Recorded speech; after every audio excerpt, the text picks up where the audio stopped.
Boa tarde a todos e todas e todos. Vanilson Torres, para todo mundo ver. Me considero um homem negro, estou com a camisa preta com o símbolo LGBT do MNPR, calça jeans e tênis azul. Meu cabelo é curto, tenho 1,72 m. Estamos aqui numa mesa tipo prancha, né? Tipo prancha, arrodeado de guerreiros e guerreiras dentro do Conselho Nacional de Assistência Social. Também sou do Movimento Nacional da População de Rua, sou de Natal e faço parte do Comitê Pop Rua Ajude, né, da Resolução 425, e também estou conselheiro nacional de saúde pelo Movimento Pop Rua. E aí a nossa fala, a gente inicia trazendo as violências contra a população em situação de rua. Tem uma apresentação aí, mas eu queria falar das violências, inclusive, que a violência não é só matar, não é só agredir, tem também a violência psicológica, que é muito gritante e muito desafiadora. O que acontece nos serviços para Pop Rua. E é importante nós trazermos isso aqui neste conselho. Quando uma equipe ou uma coordenação de um centro pop, ou de um abrigo, ou de um albergue, diz assim: Vanilson, você tem 6 meses para sair das ruas, sair da situação de rua. Então, eles usam essa justificativa que o SUAS traz, mas o SUAS traz para a gestão resolver ou buscar intersetorialmente a resolução da saída das ruas, a possível saída das ruas. Mas as gestões usam isso contra nós. Né, Anderson, Rafael? E diz assim, 6 meses, viu? E aí, como isso mexe com a nossa saúde mental? Como isso atrapalha o nosso andamento? E aí também o SUAS ainda diz assim, não havendo a possibilidade de saída das ruas, que a pessoa continue até que se esgote todas as possibilidades. Então, senhoras conselheiras e conselheiros e conselheires, vocês precisam estar atentos e atentas a isso. E eu preciso dizer isso. Nós sabemos que é importante ter centros pop e abrigos, mas são os maiores violadores dessa população. São violadores quando eu não posso entrar com o meu carrinho. São violadores quando eu não posso pegar na mão da minha companheira dentro de um albergue, porque eu sou suspenso. São violadores quando mandam a Guarda Municipal nos agredirem dentro dos serviços socioassistenciais. E aí, dizer que nós precisamos de políticas públicas estruturantes. É preciso ter centro pop? Mas é preciso ter moradia, trabalho, emprego e renda, porque isso é o que garante a Constituição Federal de 1988. E voltando agora para a pauta da violência, que não está solta dessa que a gente trouxe, eu preciso que coloque a apresentação, mas a gente vai começar, inclusive, que a gente é poeta, de uma forma poética, trazendo políticas públicas enquanto direito. E diz assim: estar em situação de rua não é opção como você diz, é por ausência de políticas que assolam o nosso país.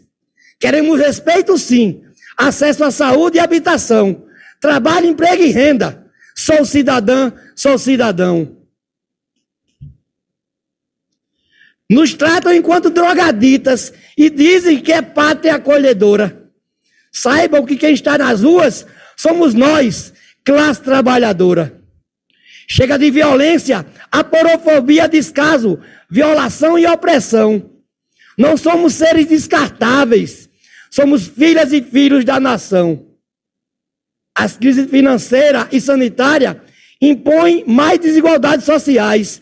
Povo com fome, dor, desemprego, a periferia para as ruas, mais e mais. Ter saúde morando na rua? Ter saúde morando na rua? Estudar sem ter para onde voltar? Sou ser humano, mas você não vê, só verá se tiver no meu lugar. Estar nas ruas não é nada fácil. Por isso, só o que nos resta é lutar. Nos organizando enquanto MNPR ou enquanto movimentos sociais, para os avanços e melhorias chegar. A arte e a cultura, a poesia, ela fala mais do que 1000 palavras, né? Então, já começando a nossa apresentação, tá aí as violências e violações. Passe, por favor. Eu vou ficar aqui em pé para poder ver aqui. Eu tenho trajetória de rua, né? Nós temos trajetória de rua, 27 anos, vivendo nas ruas de Natal.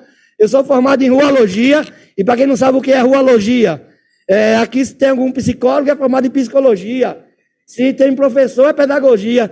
Nós dos movimentos, somos formados em ruologia, que é a vivência nas ruas, é o conhecimento de mundo, é sentir na pele todas as formas de opressões que nós sofremos, institucionalmente, inclusive, por esse racismo estrutural que nos persegue desde a invasão do país.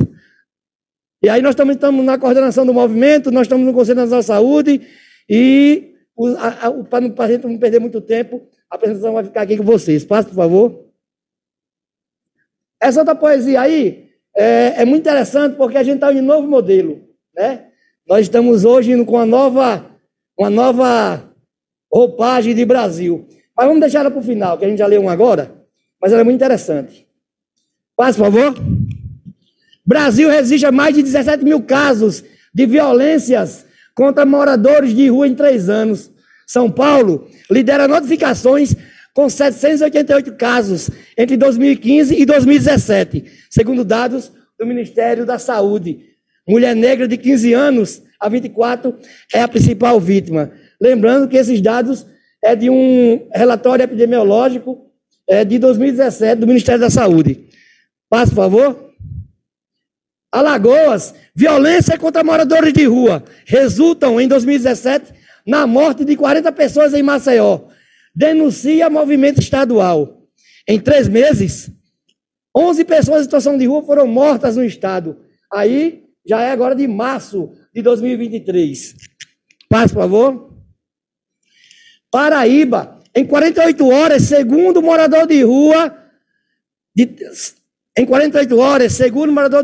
Taubaté, é encontrado morto em via. Ali em cima tem Paraíba, mas aqui é Taubaté. Deve ser São Paulo, né? Tem Taubaté na Paraíba também, ó. Não sabia, tá vendo aí, ó? Aqui também é cultura e geografia, conhece. Homem em situação de rua é morto a tiros em João Pessoa. Lembrando que a escrita é do jornal, mas nós sabemos que a nomenclatura é pessoa em situação de rua, né? Não tem morador de rua, ninguém mora na rua. A rua não é moradia? Por isso que a nossa luta é todo dia. Porque a rua não é moradia.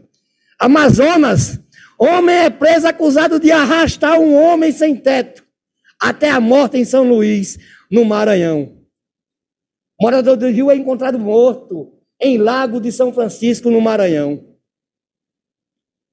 População em situação de rua e violência. Uma análise das notificações do Brasil de 2015 a 2017.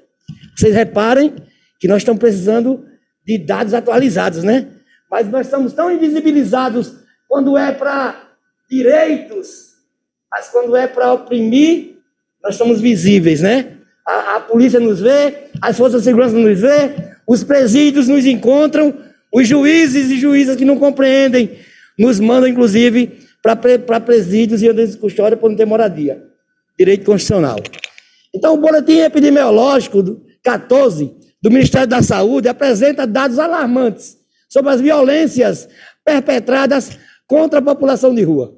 No período de 2015 a 2017, foram notificadas 777.904 casos de violências. Destes, em 17.386, a motivação principal foi a condição de situação de rua da vítima. As notificações de violência motivadas por situação de rua foram mais frequentes em indivíduos do sexo feminino, 50,8%. E entre pessoas da raça cor da pele, negra, pretos e pardos, com 9.522, ou seja, 54,8%. No período de 2015 a 2017, por favor, as transexuais, mulheres, constituíram a identidade de gênero mais frequente entre as notificações de violência motivada pela situação de rua da vítima. Quanto ao tipo de violência sofrido pelas vítimas notificadas em situação de rua, destacaram-se os seguintes tipos: física, 16.149, ou seja, 92%, quase 93%. Psicológica, moral, 4.025, 23%. Sexual, 673, 3,9%. tortura, 655, 3,8%. E negligência, abandono, 460, 2,7%. Em todos os anos analisados, o provável autor da violência foi um desconhecido para a maioria da parte das notificações estudadas. A invisibilidade da população de rua e de suas mortes por Covid-19 parece ter sido uma escolha. Porque a gente diz isso, abrindo parênteses, a gente ficou em 16º lugar no PNI, no Plano Nacional de Imunização e Vacinação, com uma população que tem o travesseiro enquanto paralelepípedo, que não tem água potável, que não tinha máscara, que não tinha proteção contra a Covid. Mas, porque os dados epidemiológicos, que vale mais do que uma realidade dura de quem está lá embaixo do viaduto, de quem está nas marquises. Com muita luta conseguimos aumentar as doses, mas assim, é uma população que para alguns é matável. Mas enquanto eles tentam nos matar, nós decidimos lutar. Durante toda a pandemia, não houve uma política pública de acolhida da população de rua que garantisse boas condições de isolamento e proteção adequadas contra a Covid-19. E isso, de alguma forma, se repete nos dados. Abrindo outro parêntese, este ministério criou a portaria 369, não é isso? 369, que garantia acolhimento, alimentação e insumos. E foi inédito, algo específico para a própria rua. Mas poucos municípios usaram o recurso de fato e de verdade para a proteção contra a Covid-19. Inclusive Natal, que de 1.900.000, só usaram 150.000. E queriam usar o restante para comprar material de consumo, material de expediente para pagar a coordenação de serviços. E nós não sabemos onde está esse dinheiro. Já fica a dica para vocês, para dar uma investigada, para que a gente tenha essa transparência. Porque não é só em Natal, certamente em outros estados também aconteceu isso. Então nós precisamos que o controle social exerça seu papel fiscalizador e que possa trazer essas realidades, porque é imoral uma população que não tinha onde ficar, e o único recurso que foi destinado não ser usado é uma negligência, é entregar a própria morte, é dizer, olha, morram. Todos os óbitos aconteceram em centros de acolhida, ou, como são popularmente chamados, albergues, modalidade de serviço majoritariamente oferecida pela prefeitura através de vagas emergenciais. Aí está falando exatamente de São Paulo, não é assim? São Paulo houve muitas mortes nos serviços socioassistenciais da própria rua. É importante destacar que não foi localizado nenhum óbito de pessoas que viviam em repúblicas, modalidade defendida pelos movimentos como uma das mais adequadas para garantir a autonomia e a superação da condição de vulnerabilidade, além de apresentar maior compatibilidade com as medidas de prevenção contra a Covid-19 e outras doenças respiratórias. Aviso que vão faltar 2 minutos, hein? Mortes por Covid-19 de pessoas em situação de rua é o dobro do que registrado em fontes oficiais. Aí abre outro parênteses, que eu me lembro que tinha um vídeo e um cara chegava e dizia assim, ó, você sabe por que o próprio Rio não morre de Covid, quem mora na rua? Aí o cara, não, é porque ninguém abraça eles, é porque ninguém pega na mão deles. E isso é uma mensagem maligna, subliminar, dizendo assim, ó, não precisa se vacinar não, quem não pega Covid, somos humanos, né? Temos a nossa imunidade mais baixa ainda. Ah, quem mora na rua, come do lixo, aguenta tudo. Não é assim não. A Covid, ela não escolheu classe, ela não escolheu gênero, ela matou. E ela matou muito pela negligência do Estado brasileiro, no governo Bolsonaro, não é nem para eu falar o nome dele, né? Naquele governo capageste de Bolsonaro, que nos deixou à deriva, não criou plano nacional e disse que era uma gripezinha. Enganou seus bobalhões, seu gado e se vacinou escondido.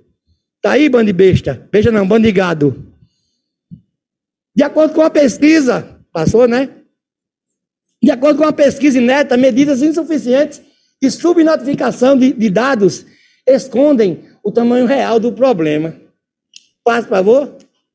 Mães órfãs, bebês de mulheres em situação de rua ou dependentes químicas são enviadas para abrigos.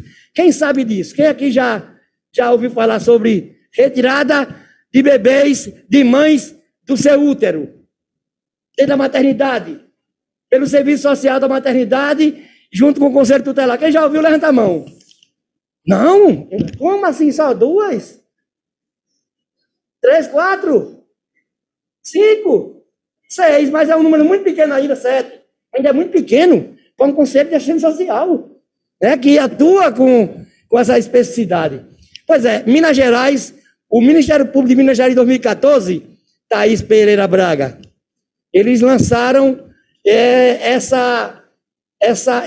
esse retrocesso, essa aporofobia, que diz assim, ó, mulheres em situação de rua, lactantes ou grávidas, que usem drogas, ou não, ou que estejam só nas ruas, tirem seus bebês na maternidade. E estão tirando os bebês. Ou seja, um problema que é social, de saúde, não resolvem porque o artigo 4º do ECA, que é claro que tem que defender a criança, diz que tem que haver a convivência familiar e comunitária. Mas e quem pensou na mãe? Alguém pensou na mãe? Carregando ao filho ou filha 9 meses na sua barriga, 9 meses no seu útero, e por uma questão social de estar nas ruas, não poder criar seu filho, sua filha. Você já imaginou isso acontecendo com você? O que você faria? Se essa mulher sofria de uso ou uso prejudicial de álcool e drogas, ela vai diminuir? Desculpa o tom alto, mas assim, é porque dá uma raiva tão grande. Porque nesse país de invasão, nesse país desigual, nesse país aporofóbico, onde querem que nós peguemos as migalhas que caem das mesas dos senhores, dessa classe dominante, que sempre nos oprimiu, que oprime você, me oprime. Nós não devíamos e não devemos aceitar isso. Então essa mulher, se ela usava drogas, é claro que ela vai usar mais. Se ela não tinha problema de saúde mental, certamente ela vai ter. Porque é um filho. É parte dela que é arrancada. A gente viu isso em Natal. A mulher teve um bebê e tiraram dos braços dela. É imoral isso. Ou seja, em vez de resolver a questão, eles retiram os bebês. Como assim, ó, você mora na rua, você é negra, você é dependente, você não pode ser mãe. Eu, classe dominante, determino isso e cumpra-se. Precisamos pensar nisso. Quantos minutos? Acabou? Pronto. Mas assim, vai ficar a apresentação. Então faz o seguinte, volta lá para aquela primeira poesia que a gente vai ler aqui, mas antes de deixar aqui um encaminhamento, né, nós sabemos que em Alagoas está desse jeito, é uma situação muito séria, mas não é só em Alagoas, no Brasil. Em São Paulo está lá as barracas sendo retiradas das pessoas e o prefeito diz, não, a rua não é moradia, a gente sabe disso. Mas qual é a alternativa que ele cria? Ele cria algo midiático, mas na realidade não existe uma política que abranja as nossas necessidades. Então assim, dois encaminhamentos a gente deixa aqui. 2 missões. Uma em Alagoas, CNS, CNJ, CNAS, CNDH, e outra em São Paulo, para que nós possamos estar indo lá enquanto controle social, enquanto esse mecanismo de defesa, para que nós possamos dialogar e vermos a resolutividade desse problema. E aí, o poema chama-se O Amor Venceu o Ódio. E diz assim, a democracia venceu, o amor venceu o ódio, o Brasil volta a sorrir, vamos subir ao pódio. Sabemos que amanhã será outro dia, nosso povo é muito forte, dependemos da ciência e a vida, não as armas e a morte. Enfrentamos a pandemia, perdemos muitas e muitos de nós. Diga não ao negacionismo, viva a democracia, gritemos numa só voz. 30 de outubro, o povo decidiu pela paz. Viva o Brasil, viva o Nordeste. Ditadura nunca mais. Parabéns ao controle social, pelas lutas e defesa do povo. o Brasil volta a sorrir e ter esperança de novo. Respeite a democracia e o voto popular. Parem com atos golpistas, pedindo a intervenção militar. Levanta. Obrigado, meu Nordeste, pela força na esperança. 2023 já chegou. Fazemos parte da mudança. É isso, sabe?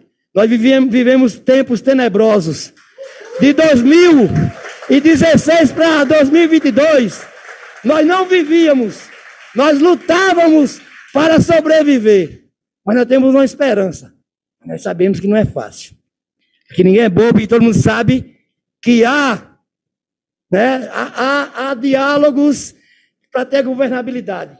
Mas nós precisamos também incidir nessas questões e não é questão de partido, é questão de direito social, é questão de Constituição Federal, que para quem é nós, periferia, quem é nós, classe trabalhadora, para chegar, chega, mas demora, e quando chega? Mas para as elites é só estralar os dedos, que é auxílios para os três poderes, né? Judiciário, executivo e legislativo, enquanto nós continuamos pegando migalhas. Então nós não podemos aceitar migalhas. Nós somos trabalhadores e trabalhadoras. Nós somos o povo brasileiro, um povo que enfrentou a escravização, um povo que enfrentou a invasão da Europa. Para finalizar, se a Europa, tem um estudo, tivesse que devolver tudo que levou das Américas, inclusive do Brasil, seria o continente mais pobre. Então, que possamos nos trazer de volta essa riqueza, lutando não por mim, mas por todos. Trouxe a situação do Centro Educativo, mas precisa dizer que eu aqui estou representando o CNS, né, que é o Conselho Nacional de Saúde, mas na representação lá do movimento da Pop Rua, onde estamos nesses espaços.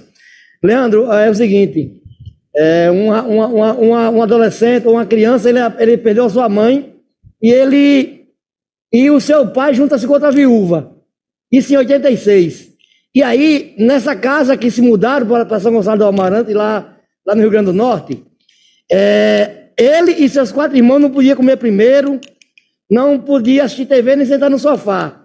E seu pai viajava para pegar peixe no interior, vender, para comprar e vender. E quando o pai desse adolescente chegava, da criança, essa madrasta, ela inventava histórias e o pai batia. Quando a criança conseguia fugir para uma praça, não apanhava, mas a própria madrasta ia chamar, e quando ele voltava, ele apanhava. E essa criança, ela passou 1 ano sofrendo violência doméstica. Ela já tinha perdido a mãe, com 3 meses vai para casa dessa madrasta. E essa criança, ela vai para as ruas de Natal e ela vai para o socioeducativo, que é a FEBEM. Mas, ao completar 18 anos, ela ficou institucionalizada de 12 aos 18 anos. E quando completou 18 anos, ela foi jogada nas ruas. O que eu quero dizer com isso? Essas crianças que estavam nas ruas e que foram para onde você trabalha, quando elas saíram, elas voltam para as ruas, como essa criança que eu estou falando. Então, assim, a responsabilidade do Estado não é só porque o cara completou 18 anos, a responsabilidade dela continua, inclusive. E aí joga-se os adolescentes nas ruas. Essa criança fui eu, que vim para as ruas com 12 anos, que saí do socioeducativo com 18 anos, porque não tem serviços que pós-socioeducativo. Não tem no Brasil serviços. Então é preciso também a gente pensar sobre isso. Pop Rua com deficiência em Campo Grande. Campo Grande mataram o Calbi. O guarda municipal matou o Calbi hoje, ou foi ontem, que era acompanhado pelo consultório na rua. Então nos matam todos os dias, né? E aqui, olha só, a gente fez uma proposta lá no Conselho Estadual de Assistência Social. Capacita as suas. O Capacita as suas, ele discute Pop Rua? Não. O Capacita as suas é para trabalhadores e trabalhadoras, certo. Mas quem é o público-alvo? Por que existem os serviços assistenciais? Por que existem os SUAS? Porque dele necessitam pessoas, usuários e usuárias. E aí nós fizemos a proposta de ter o Capacita as suas usuários e usuárias, mas específico para usuários e usuárias. Por quê? Quando cortaram 90% do recurso do SUAS, que os serviços foram começar a ser fechados, nós, usuários e usuárias, nem sabíamos o que estava acontecendo. E como defender uma política se nós não conhecemos a política? Então a gente já deixa aqui para vocês, inclusive, uma sugestão que Rafael e Anderson devem trazer, se já não trouxeram, nós pensarmos, e também para a gestão, um capacita SUAS específico para usuários e usuárias. Porque isso é importante para nós. Como também nós temos o censo, como o Rafael falou, do MDS. O IBGE não tem metodologia para nos contar. Como assim, cara pálida, não tem metodologia? Tu não é IBGE, não é? Ou seja, eles contaram quem está em abrigos ou em ocupações, mas vai trazer, e se contaram, que a gente não sabe ainda, e vai trazer a realidade para trazer políticas públicas? Não, não vai trazer. Por isso que a gente defende, sim, um censo, mas que com a participação dos movimentos sociais, para que a gente possa estar fazendo essa contagem. Concordo com um evento importantíssimo, a gente já sugere para o mês de junho, né, Daci? Para o mês de junho. Olha só, a Simone, você trouxe a de junho. Junho, mas pode negociar. A Simone trouxe desestruturação do SUAS, né? Mas assim, Simone, eu vou ser muito sincero. Eu sei que há pouco recurso, foi retirado, mas não é só recursos, é humanização. Trabalhadores e trabalhadoras conhecerem pelo menos a política nacional da própria rua, para não dizer assim que estão fazendo favor. Eu já escutei isso. Ei, um pão com café e salsicha, eu vou passar o dia na rua só com isso. Aí eu ouvi profissionais dizer assim, tu tá reclamando de quê? A gente já te deu dormida, roupa lavada, cama, te demos banho, tu ainda tá reclamando como se fosse favor. E não é favor. Muitos de nós aqui já morremos. Maria Lúcia morreu por essa luta. O Leonildo veio a pé de Curitiba para São Paulo, para Brasília. Os centros próprios, os abrigos, essa política da assistência social foi construída por nós, mas foi desvirtuada no caminho. Hoje, nos centros próprios, que nós temos cursos de fazer florzinha ou de cabeleireiro, claro que homem pode fazer, mas não há resolutividade, ou seja, está aí o curso, mas não há parcerias. E aí, quando eu chego nos centros públicos, o que o empresário diz? Vige, tu é qualificado, né? Deixa eu ver aqui, tu mora onde mesmo? Morador de rua, pessoa de situação de rua, não temos vaga. E a gente não tem um aparelho para pegar o nosso certificado. Então, o curso, ou os centros POPs, tem que vir com curso profissionalizando, mas a gestão tem que pensar também na questão intersetorial, trabalho, emprego e renda. Como é que o empresário vai me dar emprego, eu estando nas ruas, se não houver uma parceria dos municípios? E aí, para finalizar, a gente começou com uma poesia, vai terminar com uma poesia, só mais um minuto, porque tudo que a gente falou aqui tem um histórico. E esse histórico começa com a invasão desse país. Ou vocês acreditam que o Pedro Alves Cabral e Pedro Vaz de Caminha descobriu o Brasil? Claro que não, né? Nós já tínhamos aqui os povos indígenas. Só que ele fala também do racismo estrutural. E o porquê que nós estamos nas ruas. E ele faz uma viagem, ele é reflexivo, ele faz uma viagem, inclusive, pela Covid-19. Ele chega até 2023, porque ele diz assim, direitos humanos ou humanos indireitos? 10 de dezembro de 1948, numa sexta-feira, os direitos humanos é declarado. Diante das atrocidades das guerras, o mundo consegue esse legado. A invasão feita pela Europa no Brasil, levando nossas vidas e riqueza dos povos originários indígenas, protetoras, defensoras da natureza. As violações dos direitos humanos ali já existiam. Portugal, os indígenas tentou escravizar. Houve muitas lutas e resistências. E outros povos foram buscar além-mar. Falo da África, da população negra, que eram livres em suas nações e foram trazidas em navios negreiros. Hoje em dia no Brasil, é as prisões.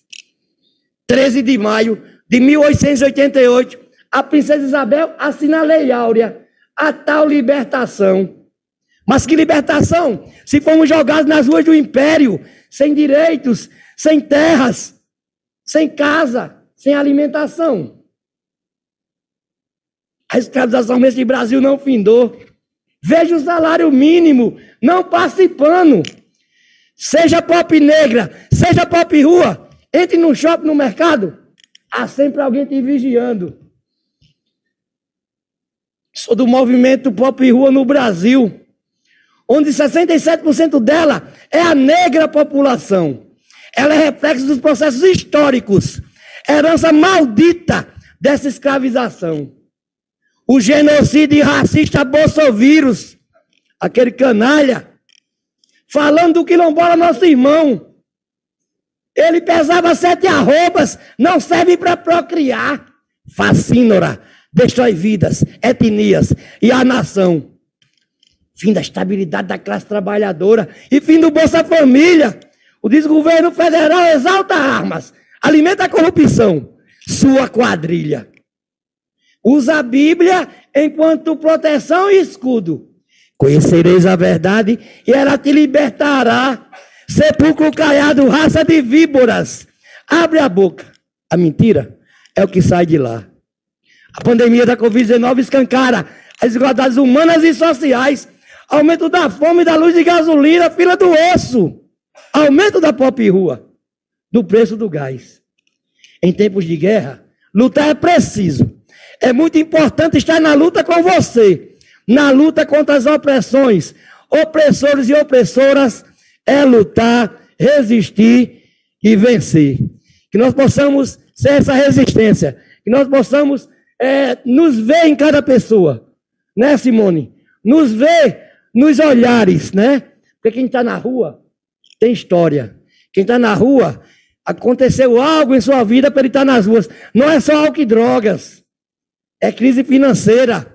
São desastres naturais e criminosos, como Brumadinho e Mariana.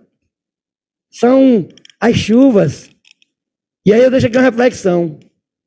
Em São Paulo, Curitiba, Porto Alegre, a pop rua morre de frio? Morre de frio, ou Thaís? Morre de frio? Morre ou não? Morre, né? Ela não morre de frio. Quem mora aqui em São Paulo? Quem mora em Curitiba aqui? Quem mora em Porto Alegre? Levanta a mão, pronto. Ela está viva. Ela está aqui, ó. Mas por que ela está viva? Porque ela tem uma moradia. Ela tem uma casa. Então não é o frio que mata. É a ausência de políticas públicas. É a ausência da Constituição Federal chegar para todos, todas e todes. Então a nossa luta, e todos, a nossa luta é todo dia. A rua não é moradia. Obrigado. A função de cometa rasante, brilho constante, meus erros mais distantes, de roupa elegante. Eu vou pra rua, a vida é um instante. Eu vou pra rua, a vida é um instante. Cometa rasante, brilho constante, meus erros mais distantes, de roupa elegante. Eu vou pra rua, a vida é um instante. Eu vou pra rua, a vida é um instante.